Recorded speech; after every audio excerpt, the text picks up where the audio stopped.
Jumpa lagi bersama saya Coach Hendra Hilman. Bagi Anda yang di YouTube dan Anda yang di podcast, saya hari ini akan sharing mengenai bagaimana Anda jika memiliki produk, Anda bisa lihat dari sudut yang lain supaya Anda produknya semakin dicari customer dan tidak perang harga. Sekali lagi, bagaimana supaya Anda jika memiliki produk, Anda tidak perang-perang harga. Ini sering sekali topik ini saya bagikan di channel YouTube saya. Kenapa? Karena masih banyak yang perang-perang harga ya. Dan itu adalah masalah klasik sebetulnya perang harga itu. Tapi kalau Anda tahu caranya, sebetulnya produk Anda malah dicari customer dan Anda tidak perlu bersaing harga ya. Memang sudah banyak sekali tips-tips yang saya sudah bagikan mengenai bagaimana supaya kita tidak perang harga. Salah satunya adalah kita membangun emotional benefit dan sebagainya. Namun di tips kali ini saya akan lebih detail lagi, akan lebih menajamkan lagi strateginya supaya Anda betul-betul bisa punya produk yang tidak perang harga, bahkan malah Anda dicari oleh customer. Anda mau? Ya, nah pastinya begini. Jadi bagi Anda yang pertama kali baru nonton channel saya di YouTube, Anda bisa share ke teman-teman Anda dan Anda bisa like dan juga subscribe ya, karena sharing is caring. Saya percaya kalau Anda sharing ke teman-teman Anda, terutama teman-teman yang membutuhkan dan mereka mendapatkan tips ini dan ternyata bisnisnya mereka semakin bagus, berarti Anda juga bisa berdampak untuk mereka ya. So, silakan Anda nonton dulu, lalu Anda bisa komen di bawah. Oke, so saya akan sharingkan kepada Anda. Begini, jadi bayangkan kalau kita punya produk apapun deh ya. Kalau kita punya produk, misalnya produk apalah, makanan kayak, atau kita punya fashion, atau kita punya apapun produk kita, lalu kita jual di marketplace. Bisa di Tokopedia, bisa di Shopee, bisa di Lazada, dan sebagainya. Banyak ya. Atau Anda bahkan punya toko online sendiri, Anda punya Instagram, Anda jual di Instagram, boleh juga. Ya, yang penting Anda bisa menjual produk Anda. Nah, cuman pada saat Anda menjual produk Anda, apa yang terjadi? Biasanya adalah juga kompetitor menjual produk-produk yang sama, yang similar, bahkan mereka betul-betul harganya mungkin lebih murah daripada Anda, bisa begitu ya. Dan ada beberapa yang mungkin wah mereka juga kenceng banget ya dengan harganya di bawah Anda, misalnya begitu. Jadi Anda juga susah bersaing. Karena apa? Harganya semakin bersaing begitu, jadi perang-perang harga. Nah ya, jadi gimana dong? Nah jadi begini, contoh, jadi kalau Anda punya produk kayak gitu ya, contoh aja. Jadi bagaimana caranya supaya kita tidak perang harga dengan produk-produk yang sejenis atau yang dengan kompetitor?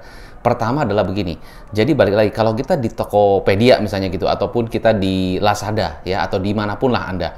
Nah, atau di marketplace manapun. Jadi poinnya gini, kalau Anda lihat produk Anda ternyata sudah bersaing harga, ya berarti artinya di mata customer Anda, produk Anda tuh mirip atau produk Anda tuh sama aja dengan yang lain. Cuman bedanya mungkin harganya lebih mahal atau mungkin lebih murah, tapi intinya ya customer melihatnya sama gitu. Makanya mereka akan cari yang, kalau buat customer lihatnya gimana? Buat customer lihat gini, kalau saya intinya bisa cari harga yang paling murah ya, harganya paling murah, tapi saya manfaatnya mau yang paling banyak gitu. Jadi saya maunya dapatnya yang kualitasnya paling bagus ya, kualitasnya paling bagus tapi harganya paling murah. Nah, itulah di mata customer. Nah, jadi kalau selama produk Anda di mata customer adalah wow, oke, sama nih, ya mirip-mirip lah jualan tas misalnya gitu kan, sama dengan customer, ya produknya mirip, sama jualan tas juga, tas ransel begitu kan, dan harganya mungkin orang lain jualnya 200.000, Anda jualnya 250.000. Customer pasti akan pilih yang mana? Yang 200.000, karena kualitasnya menurut mereka sama lah, tas ransel juga gitu kan. Nah, jadi gimana dong? Jadi kalau begitu kita harus berpikir cara lain. Nah, gimana cara berpikir cara lainnya? Jadi begini, kalau saya jualan tas ransel ya, dan kompetitor juga jualan tas ransel ya. Nah, jadi pada saat itu, jadi ini, kalau kita masuk ke satu marketplace ya, pastikan customer ketik kata kunci. Entah kata kuncinya apa, bisa jadi tas ransel atau tas gunung atau tas untuk hiking atau gimana, atau segala macam backpack dan sebagainya. Nah, kata kuncinya itu apa? Anda harus tahu. Ya, oke, kalau kita ketik backpack atau kalau kita ketik tas ransel misalnya gitu, nah yang muncul apa gitu kan, yang muncul apa? Nah, kalau udah terlalu banyak kompetitornya, ya apakah produk Anda di halaman pertamanya atau di baris-baris pertama? Kalau enggak, berarti udah pasti customer akan memilih yang di baris-baris pertama. Berarti bisa jadi di kata kunci itu Anda ketinggalan atau kalah dengan kompetitor. Tetapi kalau Anda misalnya ada kata kunci lain, misalnya tas untuk adventure atau tas adventure misalnya gitu, Anda optimasikan di situ.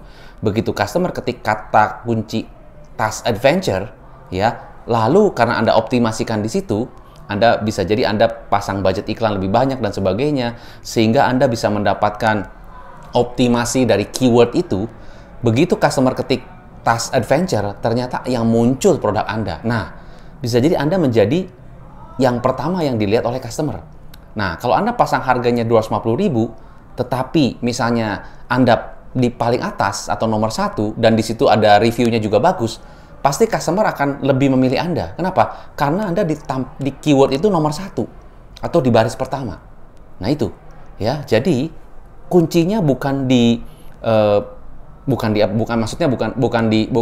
produk dan sebagainya, description itu juga mungkin pengaruh, tapi kuncinya adalah di kata kunci, ya. Karena kalau kita masuk ke marketplace, itu pasti customer sudah punya di benak mereka, udah punya sesuatu yang ingin mereka cari gitu kan. Jadi mereka begitu ketik kata kunci, ya, dan misalnya kata kuncinya ternyata begitu mereka ketik, misalnya tadi ya, ransel gitu kan, muncul beberapa tas ransel, tapi Anda tidak di halaman atau di baris pertama, baris kedua, bisa jadi customer akan pilih yang mana? Bisa jadi kompetitor.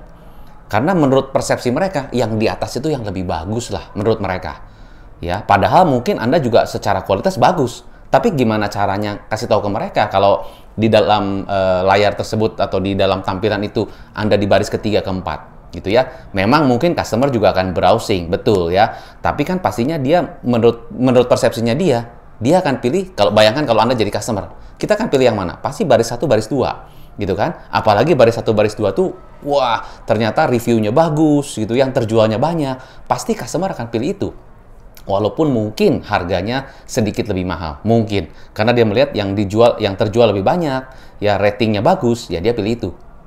Ya, jadi belum tentu harga yang paling murah. Nah, jadi salah satu strateginya adalah Anda bisa optimasi di kata kunci. Ya, karena kata kunci menurut saya sangat-sangat powerful, keyword ya.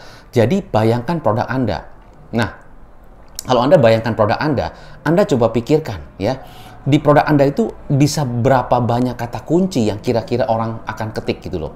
Jangan yang terlalu umum. Karena kalau terlalu umum, ya pastinya kompetitor sudah juga mikir ke sana. Anda harus pikirnya yang lain gitu ya.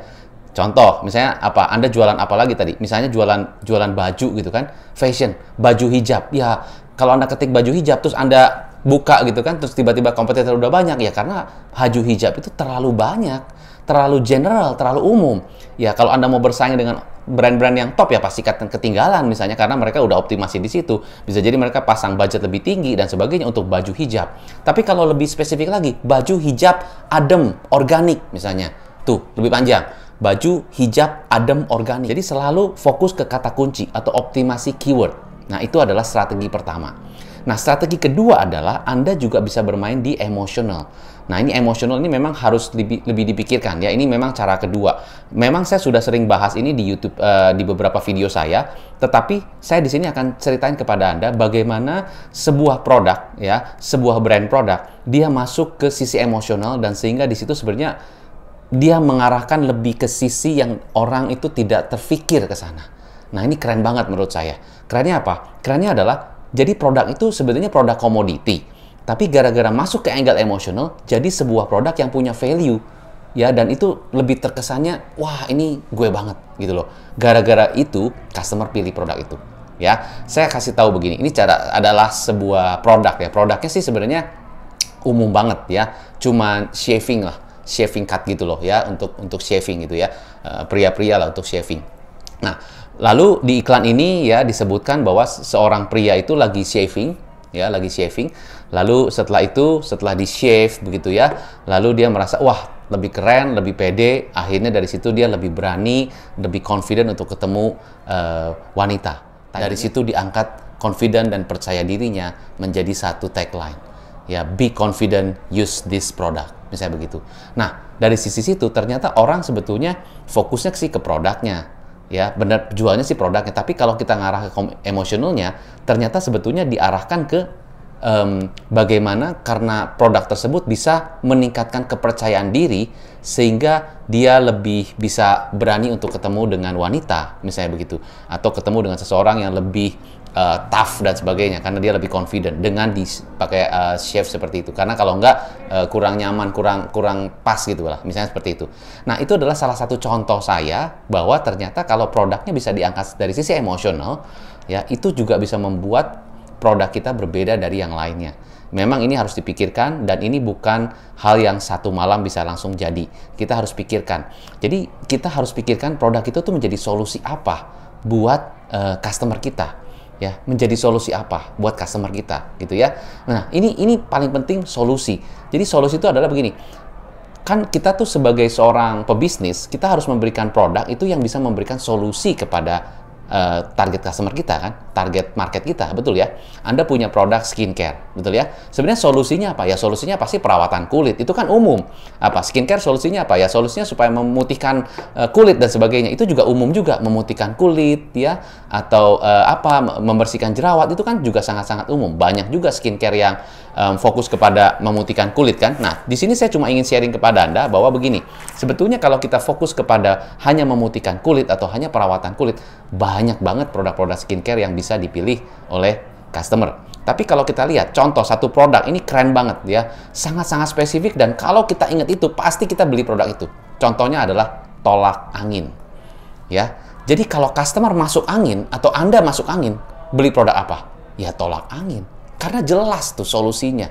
Ya, jelas solusinya. Ini saya bukan ingin promosi, tapi basically adalah itu kalau bisa kita masuk sampai ke sana. Kalau kita sakit perut, beli apa? Kalau kita sakit kepala, beli apa? Obatnya apa? Nah, itu kan jelas. Brandnya jelas. Kalau batuk, obatnya apa? Jelas. Ya. Jadi kalau bisa kita fokusnya adalah ke solusi yang tajam terhadap produk tersebut. Terhadap ya produknya harus tajam dengan solusinya gitu kan. Jadi harus jelas. Jadi begitu customer terpikir itu, langsung terpikir brand kita. Ya. Nah, itu begitu. Jadi pikirkan yang betul-betul sangat spesifik ke needs-nya, kebutuhannya customer Anda gitu ya. Jadi tadi kalau misalnya kita pikirkan masalah skincare itu sebetulnya apa? Ya banyak ya. Tapi kalau kita benar-benar fokus, misalnya khusus jerawat misalnya. Jadi skincare kita fokus ke jerawat di pipi misalnya gitu, atau jerawat di wajah. Begitu ada customer pikir, wah jerawat saya di wajah, tercetus skincare kita. Misalnya begitu. Jadi jangan terlalu umum. Ya, jadi fokus ke betul-betul satu solusi yang tajam. Nah, begitu solusi tajam, customer akan pilih produk kita dibanding yang lain. Ingat aja tadi cerita saya. Begitu masuk angin, tolak angin. Pasti tolak angin, gitu kan? Mau dimanapun Anda, di negeri manapun, begitu kita masuk angin, apa yang brand yang tercetus? Ya, tolak angin. Karena it's very simple, ya, dan gampang diingat. Ya, itu dia. Jadi, kenapa brand-brand besar itu bisa gampang dan orang tuh mau cari? Ya walaupun dia dimanapun, karena gampang diingat. Kedua adalah betul-betul tepat ke solusinya, gitu ya. Jadi Anda harus pikirkan seperti itu. Kira-kira apa solusi yang benar-benar Anda bisa berikan kepada calon customer Anda yang betul-betul tajam. Jangan cuman tadi perawatan kulit ya, jangan cuman perawatan wajah, memutihkan kulit, itu terlalu umum. Coba lebih spesifik lagi.